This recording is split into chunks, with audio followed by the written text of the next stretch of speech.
દ્વારા વસ્ત્રાલ યુવક મંડળ દ્વારા એક સંવાદ પ્રસ્તુત થવા જઈ રહ્યો છે. તેના શબ્દો છે ફ્રીડમનો મોહ.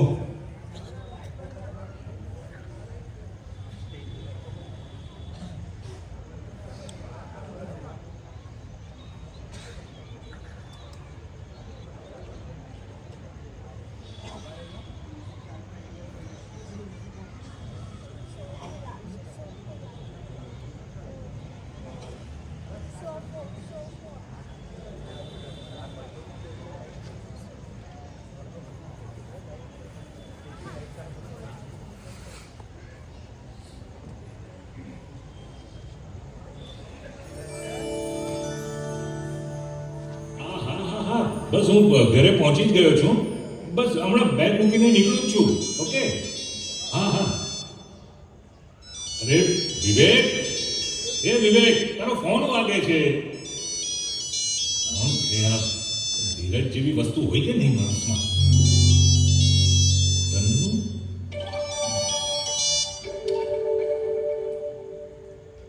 હા હા, બબુ હમણાં નીકળે જ છે. તમે કોણ? જરા પરિચય આપશો. લો, કાપી નાખ્યો. હાલ છે, કોણ ઉઘાડશે આ જનરેશનને? નામ ફેરવી નાખે છે ને કામ પણ ફેરવી નાખે છે.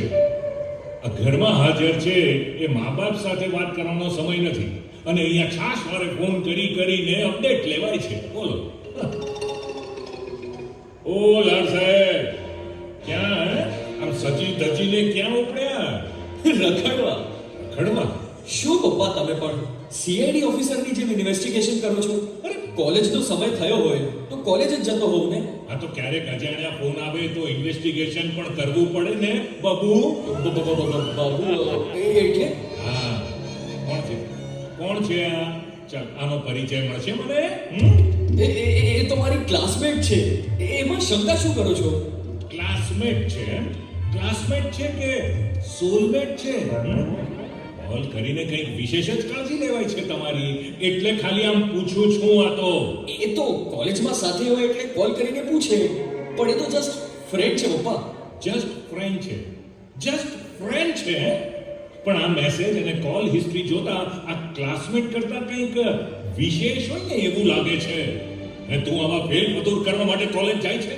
આ તારી કોલેજની ફી કેવી રીતે ભરું છું એ તને ખબર છે? ખબર છે મને પપ્પા, પણ એ તો તમારી ફરજ છે ને. એમાં વળી તમે મારા ઉપર ઉપકાર થોડો કરો છો. હા, તો સારામાં સારું ભણવું એ પણ તારી ફરજ છે. અમે તો અમારી ફરજ બજાવીએ છીએ, પણ તમે તમારી ફરજ બજાવવાનું ચૂકી જાઓ છો આવા મોજ શોખ કરવામાં, સમજો ને? અરે પપ્પા, શેના મોજ શોખ કરીએ છીએ? આ બધું શું છે? શું છે આ બધું? આ લિવાઇસના કપડાં, રીબોકના બૂટ, એપલનો મોબાઈલ, બ્રાન્ડ સિવાય તો એકેય વસ્તુ સાહેબને ફાવતી જ નથી. અમે તને જરૂર પડે ને ત્યાં ખર્ચ કરવા માટે રૂપિયા આપીએ છીએ, તને જરૂરી લાગે ત્યાં ખર્ચ કરવા માટે નહીં, સમજો? શરૂ થઈ ગયું તમારું ખર્ચ પુરાણ. હા બસ ભાઈ, તમને તો ખર્ચ પુરાણ જ લાગવાનું ને. એક વખત કમાવા તો જાઓ. તમે જાતે કમાઈને આ બધું લેશો ને ત્યારે આ પુરાણ તમને સમજાશે. આ કોઈને પૈસાની કિંમત જ નથી. બધા પાણીની જેમ પૈસા વાપરે છે, અને પેલો મોટો એ પણ સમજતો તો છે જ નહીં. કોણ પાણીની જેમ વાપરે છે પપ્પા? હું તો કમાઈને વાપરું છું ને. એમાં આટલું બધું કચકચ શું કરો છો તમે? આ કમાઈને વાપરો છો બરાબર છે, પણ એટલે મન ફાવે તેમ ઉડાડવાના. અરે જરા બચત કરતા શીખો ને. તો તમારા મતે અમારે શું કરવું જોઈએ પપ્પા? ઘરમાં કોઈ વસ્તુ લાવવાની જ નહીં? કારણ કે કોઈ નાની વસ્તુ ઘરમાં આવે એટલે તમે બચતનો ઢંઢેરો પીટવાનું શરૂ કરી દો છો. અને આ મમ્મી પણ નાની વાતમાં કટકટ ચાલુ જ રાખે છે. ક્યારેક અદિતિ મોડી આવી હોય તો ફોન ઉપર ફોન ચાલુ થઈ જાય. અદિતિને 12 વાગે ફરવાનું આવડે છે, ઘરનું કોઈ કામ નથી આવડતું. મમ્મીની આ રોજની રામાયણ છે. અરે અમારી કોઈ પર્સનલ લાઈફ જ નથી. સ્વતંત્રતા જેવું કંઈ હોય કે નહીં ઘરમાં? અમારા પૈસા છે, અમે ગમે તેમ વાપરીએ, એમાં વારે કટકટ શું કર્યા કરવાનું? ભૂલ થઈ ગઈ મારી. સોરી, મને નહોતી ખબર કે તમે આ ઘરમાં આટલા ગુંગળાઈને જીવો છો. તો એક બાપ તરીકે દીકરાની બળતરા થાય ને એટલે કહું છું. બાકી બાકી તમારી જિંદગી છે, તમને સંપૂર્ણ સ્વતંત્રતા છે. તમારે કેવી રીતે જીવવી એ નિર્ણય તમારે કરવાનો છે. ઓકે? તમે ખાલી બોલો છો પપ્પા, પણ અમને અમારી રીતે જીવવા ક્યાં દો છો? જરા જમાના પ્રમાણે ચાલતા શીખો ને પપ્પા. કંટાળી ગયા છે હવે તમારી રોજ રોજની કટકટથી. મા બાપ દીકરાઓને ક્યારે સમજતા થશે? ખબર નહીં એ આપણી લાગણીઓને ક્યારે સમજશે. ભાઈ વિવેક, હવે હું થાકી ગયો છું. મારે હવે ફ્રીડમ જોઈએ છે, બસ. પ્રિતેશભાઈ, મને નથી લાગતું કે તમને આ ઘરમાં ફ્રીડમ મળે. તો હું હવે અલગ થઈ જઈશ યાર. હવે હું આ બંધનમાં નથી રહેવા માંગતો. પણ પ્રિતેશભાઈ, તમે લોકો આમ અલગ થઈ જશો તો લોકો શું કહેશે? અરે ભાઈ, લોકોને જે વિચારવું હોય ને એ વિચારે. લોકોની ચિંતામાં આપણે થોડું પડી બનાય. ઓફિસે જાઓ તો બોસની કટકટ, ઘરે આવીએ તો બાપની કટકટ, અને રૂમમાં જઈએ તો બૈરાની કટકટ. હવે સહજ શક્તિની પણ કઈ લિમિટ હોય કે નહીં? અને અદિતિએ તો મને ક્યારનું કહી દીધું હતું કે મને આ ઘરમાં નથી ફાવતું, એટલે હવે મારે તો અલગ થયા વગર છૂટકો જ નથી.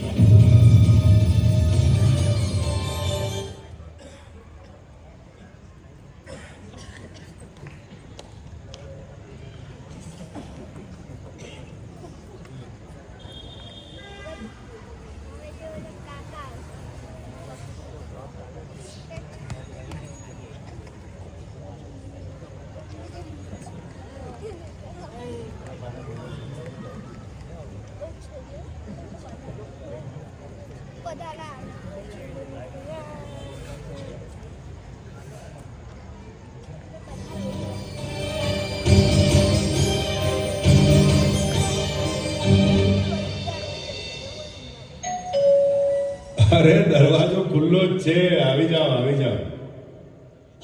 નમસ્તે અંકલ. અરે શરદ, આવ આવ. બેસ બેસ બેટા, બેસ. કેમ છે? ઘરે બધા મજામાં? હા અંકલ, ઘરમાં બધા મજામાં છે. અત્યારે તો મારા લગ્નની તૈયારી ચાલે છે. એમ? શું વાત કરે છે? વાહ ભાઈ વાહ. હા અંકલ, આ લો કંકોત્રી. અંકલ, તમારે બધાએ આવવાનું છે. અરે હા, 100%. મેં પ્રિતેશને ફોનમાં તો મોકલી જ છે, પણ પછી પપ્પાએ કહ્યું કે તું ઘરે રૂબરૂ જ આપતો આવ.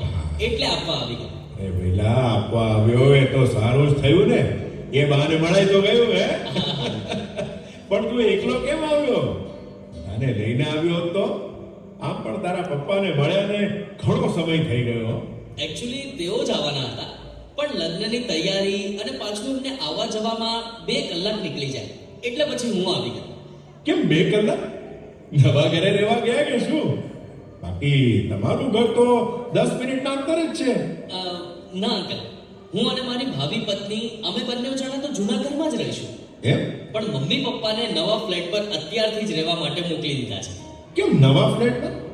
ઘર નાનું પડતું હતું ને, એટલે. 7 વ્યક્તિ રહી શકે એટલું મોટું ઘર નાનું ક્યાંથી પડવા લાગ્યું શરદ? કારણ કે તમે તો 4 જ વ્યક્તિ છો ને. બેટા, ઘર નાનું પડવા લાગ્યું તું કે પછી મન નાના પડવા લાગ્યા હતા? ના ના અંકલ, એવું કઈ નહોતું. પણ મેં અને પપ્પાએ સાથે મળીને જ અલગ થવાનો નિર્ણય લીધો હતો, અને એમાં પપ્પા પણ ખુશ હતા. શરદ, તેઓ ખુશ છે કે નહીં એ તને તારા પપ્પાએ કહ્યું? ના, પણ તેમના મુખ પર હું એ ખુશી જોઈ શકતો હતો.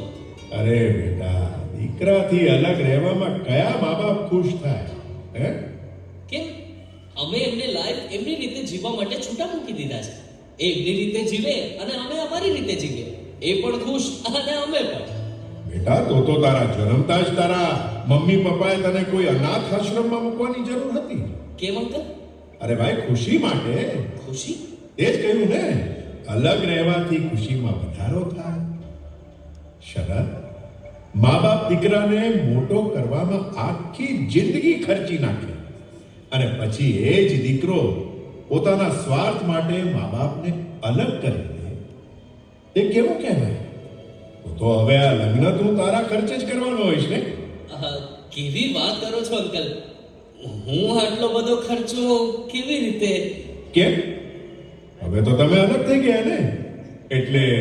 હા હા, પણ દીકરાને પરણાવવાની જવાબદારી તો મા બાપની છે. એ તો એમણે પૂરી કરવાની જ હોય ને. જવાબદારી.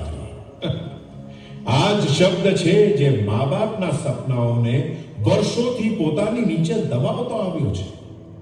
મને એ નથી ખબર પડતી કે જ્યારે મા બાપને તમારી જરૂર છે ત્યારે તમે તેને અલગ કરી દો છો અને પોતાની વાત આવે ત્યારે એને જવાબદારીનું ટેગ આપી દો છો. શરદ, તું મને એમ કહે કે તારા માતા પિતા પ્રત્યેની તારી જવાબદારીનું શું? અંકલ એમાં એવું છે ને કે એક મિનિટ અંકલ, એક મિનિટ. હલો, હા હું નીકળું છું 5 મિનિટમાં. સોરી અંકલ, મારે જવું પડશે, પણ લગ્નમાં તમારે બધા આવવાનું છે, ભૂલતા નહીં અંકલ. હા હા ભઈલા, આવી જશું. અમારી તો જવાબદારી ખરી ને. જવાબદારી, હા. આજકાલની પેઢીઓને શું થયું છે બસ એ જ નથી સમજાતું. અરે કાકા, આ કંકોત્રી કોની છે? પ્રિતેશના મિત્ર હમણાં જ આપવા આવ્યો. હા બોલો બોલો કિશોરભાઈ. હા હા, તમે ફ્લેટની ચાવી લઈ રાખો, અમે થોડી વારમાં આવીને જોઈ જશું. ના ના, હું અને અદિતિ બંને સાથે જ જોવા આવીશું. એટલે શું છે, એક ધક્કે ફાઇનલ થઈ જાય ને. હા હા હા, મળીએ કિશોરભાઈ. હા ઓકે. ફ્લેટ? કોના માટે ફ્લેટ જોવા જાય છે? કાકા જવા દો ને. જો તું વાત ન બદલ અને જે હોય તે બોલ. એકચ્યુઅલી કાકા, મમ્મી પપ્પાને કારણે ભાઈ અને ભાભીએ અલગ થવાનો નિર્ણય લીધો છે. શું અલગ થવાનો નિર્ણય? આ ઘરમાં તને એવી રીતે શું તકલીફ પડી ગઈ કે તે અલગ થવાનો નિર્ણય લીધો છે? કાકા સાચું કહું ને તો આ ઘરમાં તકલીફ સિવાય બીજું કાંઈ જ નથી. બસ આખો દિવસ કટકટ જ કર્યા કરવાનું. આપણી ભૂલ હોય કે ન હોય, એમનું ભાષણ ચાલુ જ થઈ જાય. બસ આટલી અમથી વાતમાં અલગ થવાનો નિર્ણય લઈ લેવાનો? હવે પ્રિતેશ, જો તું વિચાર, તારે ઓફિસમાં બોસનું નથી સાંભળવું પડતું? કાકા એ તો સાંભળવું જ પડે ને. તો પછી તમારાથી કોઈ ભૂલ થઈ જાય તો આપણી ભૂલ સુધારવા મા બાપ બે શબ્દો કહે એમાં શું મોટી તકલીફ પડી જાય છે? કાકા બે શબ્દો કહે તો ક્યાં કોઈ પ્રશ્ન જ છે? આ તો આખું ભાગવત ભરાઈ જાય એટલું ભાષણ આપી દે છે. પણ એ ભાષણ છે તો તમારા સારા માટે જ ને. અરે પણ કાકા, માપમાં હોય તો સારું લાગે ને, પણ વાતે વાતે સંભળાવે એ થોડું ગમે. હવે ગયા મહિનાની વાત કરું. હવે હું રીલ્સ બનાવવા માટે સેલ્ફી સ્ટિક અને બીજી 2-3 વસ્તુ લાવ્યો હતો. તે દર વખતે એમનો એક જ સવાલ કે આની શું જરૂર છે, તમે ખોટા ખર્ચા કરો છો, હવે જરૂર હોય તો જ લીધી હોય ને. એમાં વાતે વાતે શંકા શું કરવાની? હવે કાકા 2 દિવસ પહેલાની જ વાત કરી.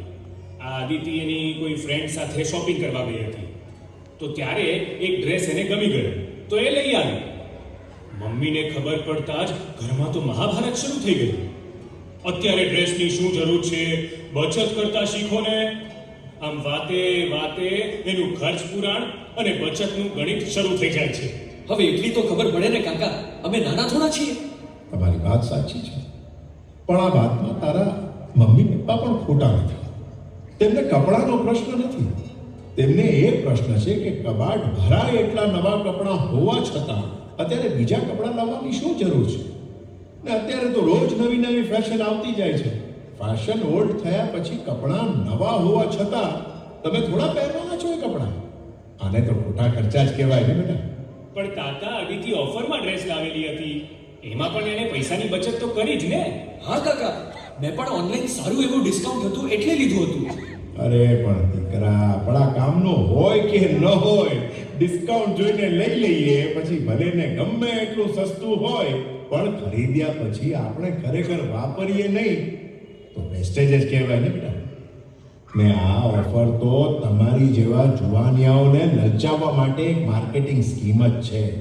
બાકી ગમે એટલું સસ્તું વેચ્યા પછી પણ ફાયદો એમનો જ છે અને અત્યારે નુકસાન તો આપણે જ ભોગવવાનું છે. કાકા પણ આ બધા ખર્ચા અમે કમાઈને કરીએ છીએ, આટલું તો સમજો. એમના પૈસે થોડી લીલા લેર કરીએ છીએ.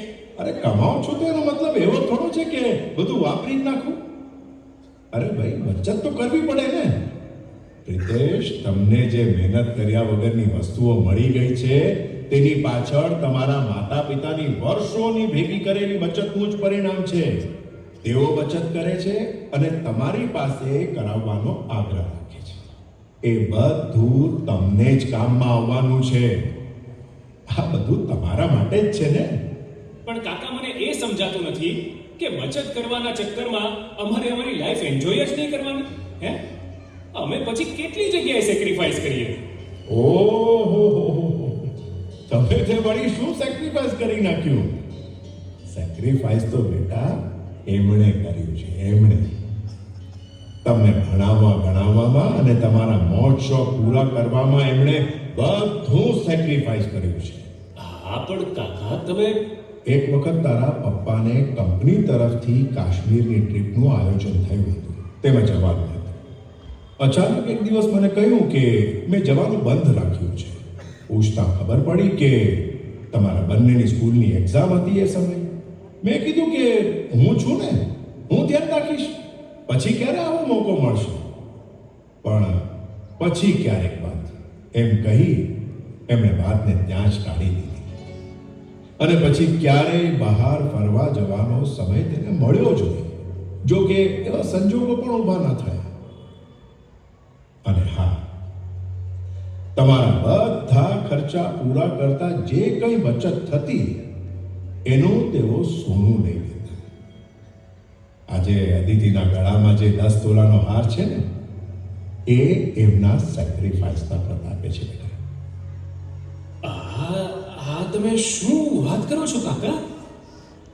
મમ્મી પપ્પા પોતાની બચતના પૈસામાંથી સોનું ખરીદતા હતા અને એ બધું ભેગું કરેલું સોનું એમણે અમને આપી દીધું. આ તો અમને ખબર જ નહોતી. ખરેખર હવે સમજાયું એમનું બચતનું ગણિત.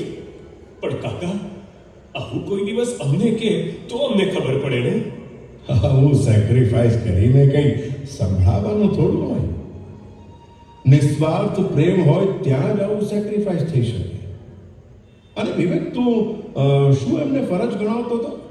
ફી ભરવી એ એમની ફરજ છે, એમાં શું નવાઈની વાત છે એમ? એ કઈ રીતે તારી ફી ભરે છે એનો ખ્યાલ પણ છે તને? રોજ બિચારો ઓવરટાઈમ કરે અને રવિવાર તથા કોઈ પણ તહેવારે મોજ શોખ કર્યા વગર એક્સ્ટ્રા ટાઈમ ભરે ત્યારે તારી ફી ભરાય છે.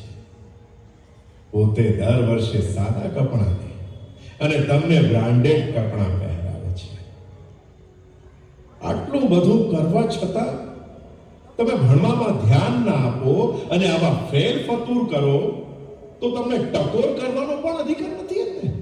બેટા, મા બાપની ટકોરમાં પણ પ્રેમ છુપાયેલો હોય છે, નર્યો પ્રેમ.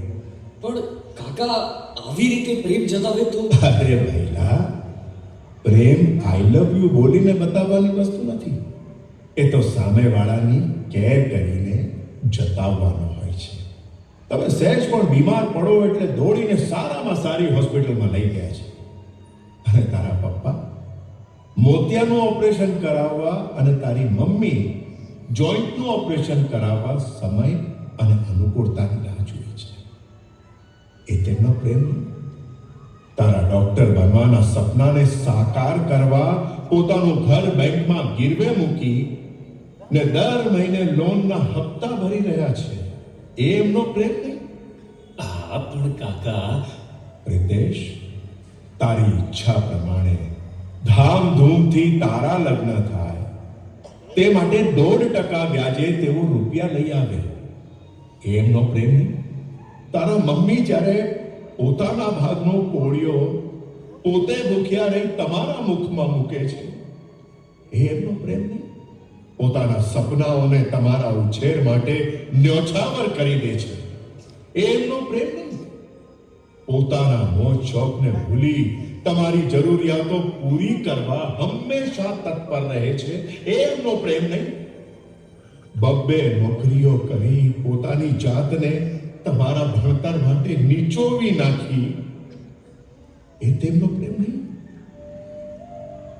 પોતાના પગમાં ઘસાઈ ગયેલા ચપ્પલ રાખી તમને રીબોકના બૂટ પહેરાવે, એમનો પ્રેમ નહીં. પોતે રબર બેન્ડ મારી મોબાઈલ વાપરે છે અને તમને એપલનો મોબાઈલ લઈ આપે, વાહ, એમનો પ્રેમ નહીં. દીકરાઓ, તમારા પપ્પા તમને બંનેને ખૂબ પ્રેમ કરે છે. તેને તમારા પ્રત્યે અપાર લાગણી છે બેટા, પણ એને જતાવતા નથી આવડતું. માં તો ક્યારેક દીકરાના માથે હાથ પ્રસરાવી પ્રેમ જતાવી દે છે, પણ પિતા, એને તો એ પણ ખબર નથી કે પ્રેમ જતાવવાનો પણ હોય છે. તમારી જવાબદારી નિભાવવામાં તેઓ પ્રેમની પરિભાષા શીખવાનું જ ભૂલી ગયા છે.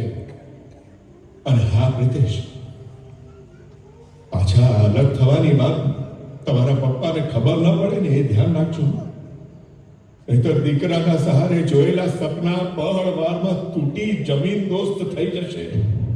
એની તમને ખબર પણ નહીં પડે, તેઓ બતાવશે નહીં, પણ મા બાપ રહ્યા ને, એ તો તમારા માટે પોતાના સપનાને પણ સેક્રિફાઈસ કરી દેશે. ઠીક છે બેટા, આ તો મારાથી રહેવાયું નહીં ને, એટલે કહી દીધું. પણ કદાચ જો વધારે બોલાઈ ગયું હોય અને તમારા દિલને ઠેસ પહોંચી હોય તો બેટા મને માફ કરજો. અરે કાકા, આ શું કરો છો? માફી તમારી નહીં, અમારે માંગવાની છે. અમારા મમ્મી પપ્પાની ખબર નહીં અત્યાર સુધીમાં કેટલી વાર એમની પ્રેમની મીઠી ટકોરને અમે ગચગચ માનીને એમને ન કહેવાનું કીધું હશે. ખરેખર બહુ મોટી ભૂલ કરી છે અમે લોકોએ. કાકા, સાચા પ્રેમની પરિભાષા આજે સમજાણી.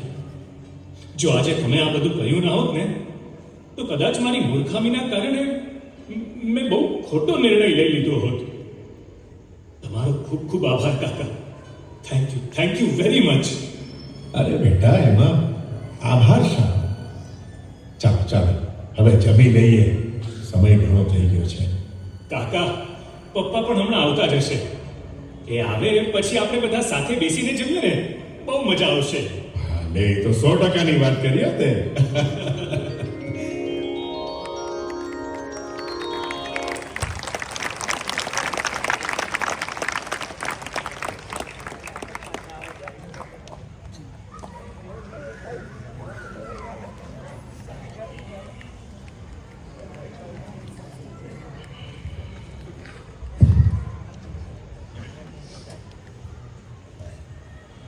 વસ્ત્રાલ યુવક મંડળના